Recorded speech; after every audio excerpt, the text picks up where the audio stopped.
안녕하세요. 이제 주택구입 부담지수라고 하는 게 165까지 내려갔다고 합니다. 2021년 최고가 220이었나요? 230이었나요? 그쯤 됐었죠. 지금은요. 주택구입 부담지수가 165입니다. 그리고 2023년 말쯤 되면 한 150, 145 정도까지 내려갈 거다라고 얘기하죠. 주택구입 부담지수 85에서 한 100 사이가 됐을 때 부동산을 사면 그래도 적정한 가격에 살 수 있다라고 얘기하죠. 그게 앞으로 3년, 4년 뒤쯤 얘기일 거다라고 얘기한답니다. 앞으로 한 3, 4년간은 집값이 많이 낮아진다라고 보면 거의 맞죠. 그때 천천히 둘러보고 사도 늦지 않으니 절대로 지금 같은 시기에 무리하게 서둘러서 집을 사는 건 조심해야 될 것 같다는 겁니다. 지금은 현금 비중을 최대한 늘려놔야 된다고 얘기합니다. 당장 현금성으로 24시간, 48시간 이내에 동원할 수 있는 현금성 자산을 확대해놔야 힘들고 어려운 일이 생겼을 때 그 일을 대응할 수 있다는 겁니다. 앞으로 중산층이 빚을 지면 거의 하층민으로 몰락하고요. 몰락하면 다시 중산층으로 되돌아올 수 없다고 얘기합니다. 불편하지만 그게 현실입니다. 지금은 지구 입구에서 헤매고 있는 중입니다. 그 지옥을 벗어날 수 있을지 아니면 영원히 무간지옥으로 떨어질지는 개개인들의 앞으로의 모습에서 좌우가 된다라고 합니다. 지금 대출이 너무 많이 늘었다고 하죠.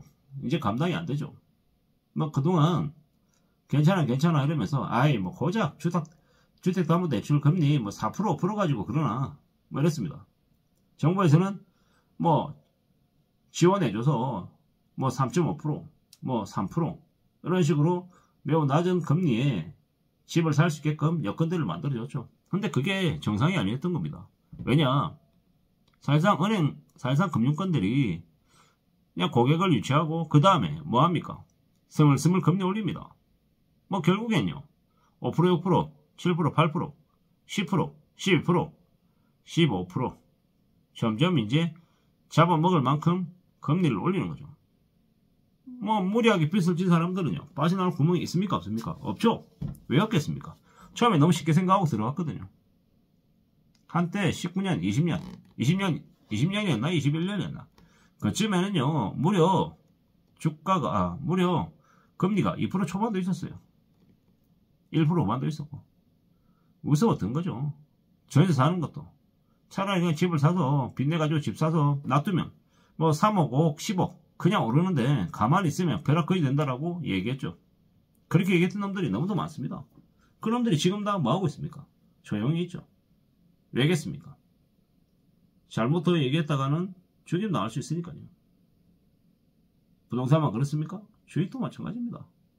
이래저래 지금의 정부가 사실상 집을 더 이제 거품을 유지시키기 위해서 안간힘을 썼습니다. 하지만 2024년 4월 총선 그 이후는요. 다 놔버린다라는 거죠. 아무 짓도 하지 않는다라는 거죠. 참 서글픈 얘기는 2024년 5월부터 경기대응 완수작업 적립하는데요. 1% 적립하는데요. 최대 3.5%까지 적립한답니다. 우리가 잘 알고 있다시피 IMF 때 BIS 비율 4에서 5에서 8이었나요? 4에서 8이었나요? 좌우지간 그때쯤 엄청나게 올려가지고 많은 은행들이 망했죠. 통폐합되고요. 그러한 일들이 앞으로 벌어진다라고 보면 맞죠. 금융권들이 대출을 안 해주다. 무슨 의미입니까? 빚진 사람들 죽으라는 거예요. 무서운 얘기죠. 이렇게 무서운 일들이 앞으로 점점 다가오고 있는데 아직도 사람들이 멋모르고 움직이고 있어요. 착각하고 있는 거죠. 별거 아닌 것처럼요.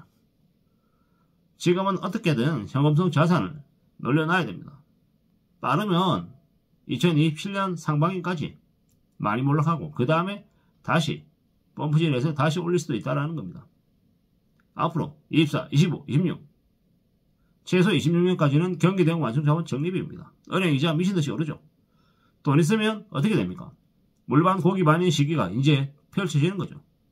부동산은 무지하게 싸지고요. 주식도 무지하게 싸지고 이럴 수 있나? 이런 생각이 들 정도로 완전 싸질 거죠.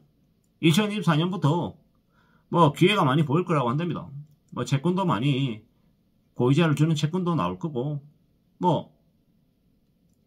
뭐 대거 싸져 있는 뭐 고비당 우량 주식도 나올 거고 이래저래 기회가 되게 많을 겁니다. 그렇기 때문에 지금은 뭐 해야 된다? 묵묵히 기다리면서 돈 모아야 된다는 거죠. 모든 성공 뒤에는 기다릴 줄 아는 인내심이 있어야 합니다. 인내심이 모든 일의 근원이라고 얘기하죠. 기다릴 줄 알면 다 가질 수 있답니다. 특히 지금처럼. 앞으로는요. 앞으로 몇 년간은 돈 벌기 매우 쉬운 시기랍니다. 뭐가 있을 때? 전제 조건이 뭡니까? 현금이 있을 때. 그렇기 때문에 현금을 어떤 식으로든 확보해야 된다고 얘기하죠. 뭐하든 기회가 올 때까지 기다릴 수 있어야 된다고 이야기합니다. 기다릴 줄 알면 많은 걸 가진다라는 거죠. 잘 생각해 볼 필요가 있습니다.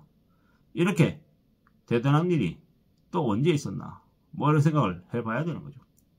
우리가 1997년, 98년 IMF 때 자산 가격이 폭락했죠. 왜 했습니까? 돈이 없으니까.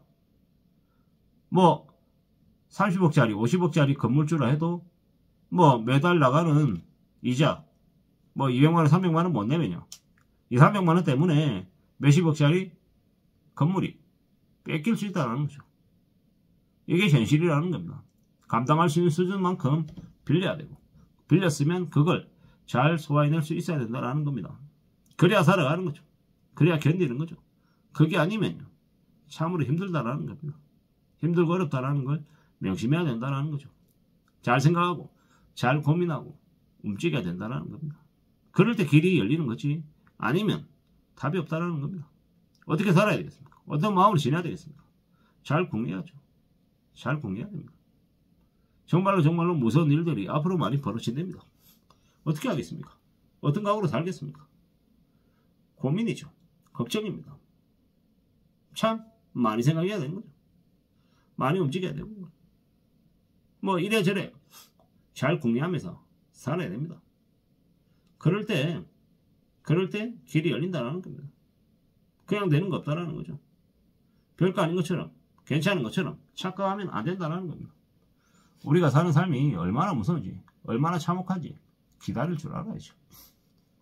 견딜 줄 알아야죠. 그럴 때 뭐가 되는 겁니다. 무서운 생각들, 무서운 엄청난 일들이 앞으로 도처에서 벌어진다. 그렇기 때문에 더욱더 조심해야 된다. 현금 들여놔야 된다. 앞으로 3년, 4년, 5년 이렇게 좋은 때가 없다. 돈 벌 수 있는 좋은 때 말이죠. 그렇기 때문에 어떻게 해야 된다? 기다려야 된다.